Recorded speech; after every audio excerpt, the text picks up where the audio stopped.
આજનો પ્રેરણા સંદેશ ભાગ 68। એક પ્રાણી સંગ્રહાલયના એક પાંજરામાં એક ઊંટ અને તેનું બચ્ચું બેઠા હતા।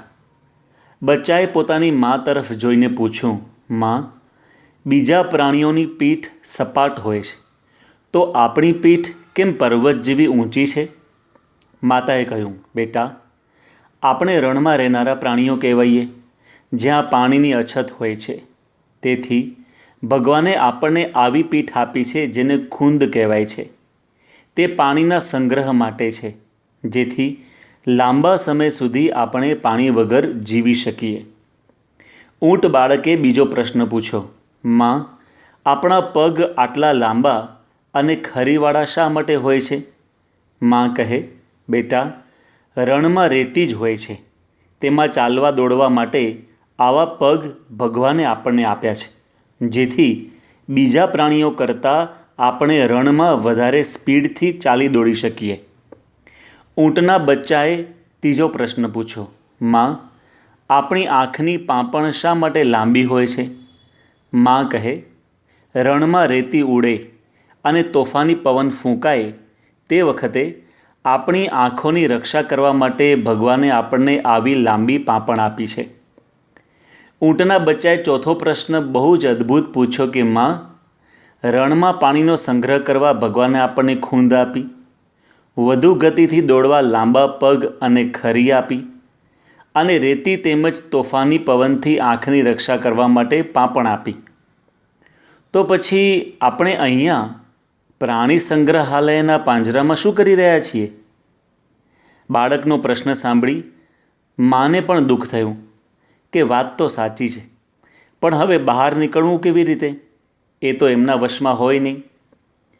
આ તો એક દૃષ્ટાંત વાર્તા છે, પરંતુ આપણા બધા મનુષ્યોની પણ ઘણીવાર આવી જ પરિસ્થિતિ થતી હોય છે। આપણી અંદર અનંત શક્તિ હોવા છતાં, ઘણી બધી આવડત, બુદ્ધિ વગેરે હોવા છતાં આખી જિંદગી આપણે સ્વભાવોરૂપી પાંજરામાં પૂરાયેલા જ રહીએ છીએ અને ઈચ્છિત સફળતા પ્રાપ્ત કરી શકતા નથી। પશુઓને તો લાચારી હોય છે કે ઈચ્છા હોવા છતાં પણ તેઓ પોતાની મેળે પાંજરામાંથી બહાર નીકળી શકતા નથી, પરંતુ માણસના તો પોતાના હાથમાં જ હોય છે।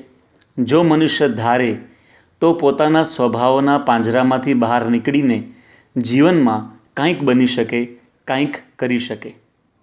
તેથી જ દેશભક્તિ ગીતમાં એવું કહેવામાં આવ્યું છે કે ઈશ્વર કી શાન હૈ તું મનુ કી સંતાન, તેરી આત્મા में स्वयं भगवान है रे, मनुष्य તું બડા મહાન હૈ।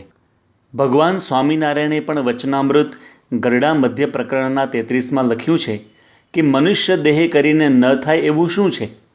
એટલે કે માણસ જે ધારે તે થઈ શકે, માત્ર માણસે પોતાને નડતા આળસ, પ્રમાદ, લાપરવાહી, કામ, ક્રોધ, લોભ, માન, સ્વાદ, સ્નેહ, મોહ જેવા સ્વભાવોના પાંજરામાંથી એકવાર બહાર નીકળી જવું પડે। જેવી રીતે સ્વામી રામતીર્થ નાનપણમાં ખૂબ ગરીબ હતા, માત્ર એક ટંક જમવા મળતું એવી પરિસ્થિતિ હતી, છતાં ભણવામાં ખૂબ મહેનત કરી, આગળ પણ વધ્યા, પરંતુ BAની પરીક્ષામાં નાપાસ થયા। તો પરિસ્થિતિનો વાંક ન કાઢ્યો, પરંતુ પોતાનામાં શું ખામી છે તે તપાસી, ફરીવાર મહેનત કરી અને બીજા વર્ષે BAની પરીક્ષા ફરીવાર આપી। પેપરમાં એવું લખ્યું હતું કે 13માંથી કોઈ પણ 7 પ્રશ્નોના જવાબ લખવાના છે, પરંતુ તેઓએ 13 પ્રશ્નોના જવાબ લખ્યા અને નીચે લખ્યું કે ગમે તે 9 તપાસો, અને તેઓ પ્રથમ નંબરે પાસ થયા। તેથી જ એવી કહેવત છે કે know that there is something divine energy inside you which is greater than your obstacles। તમારી અંદર જે દિવ્ય શક્તિ છે તેને જાણો, અને તે તમારા વિઘ્નો કરતાં ઘણી શ્રેષ્ઠ છે। તેથી જ આલ્બર્ટ આઇન્સ્ટાઈન કહેતા કે stuck with your goal but don't stuck with your people, places and things. એટલે કે તમારા ધ્યેયને વળગેલા રહો, માણસો, સ્થાન કે પદાર્થનું બંધન ન રાખો।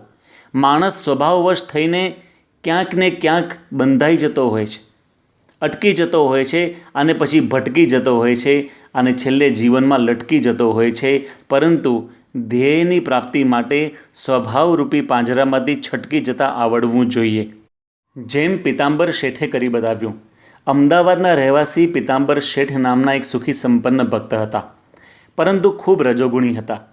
ખૂબ સારા કપડાં પહેરવા, શરીરે અત્તર છાંટવું, સારી રીતે ખાવું પીવું અને જમ્યા બાદ મોઢાના બંને ગલોફામાં 2 પાન મૂકીને ચાવવા, આવો તેમનો ઠાઠમાઠ હતો.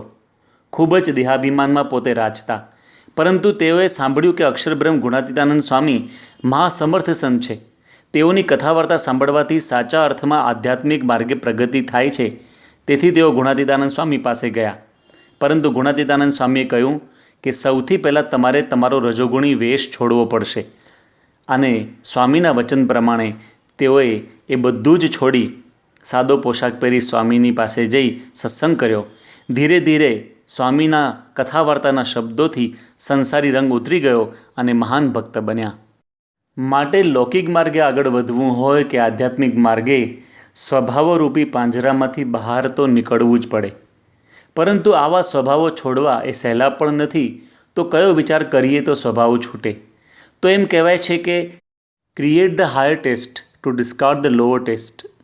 એટલે કે મહાન વસ્તુની પ્રાપ્તિ માટે સામાન્ય વસ્તુ છોડી દેવી પડતી હોય છે. દાખલા તરીકે કોઈ આપણને કહે કે તમને સ્વાદિષ્ટ દૂધપાક આપવામાં આવશે, પરંતુ તમારી પાસે જે ખાટી છાશ છે તે છોડી દેવી પડશે. તો આપણે છોડી દઈએ કે નહીં? એવી રીતે કોઈ પણ ક્ષેત્રમાં પ્રગતિ કરવી હોય કે આધ્યાત્મિક માર્ગે સાક્ષાત્કાર પામવો હોય તો ખાટી છાશ જેવા સ્વભાવો છોડી દેવા પડે. તેથી જ કહેવાય છે કે કુછ પાને કે લીએ કુછ ખોના પડતા હૈ. શ્રેષ્ઠ વસ્તુ માટે કનિષ્ઠ વસ્તુ છોડી દેવી પડતી હોય છે. મુક્તિની મજા માણવા સ્વભાવના પાંજરાનો પરિત્યાગ કરવો જ પડતો હોય છે. આ જ સંદેશ સાથે તેમજ આપના અને આપના સંબંધીઓના સ્વાસ્થ્ય સારા રહે એ જ પ્રાર્થના સહ જય સ્વામિનારાયણ.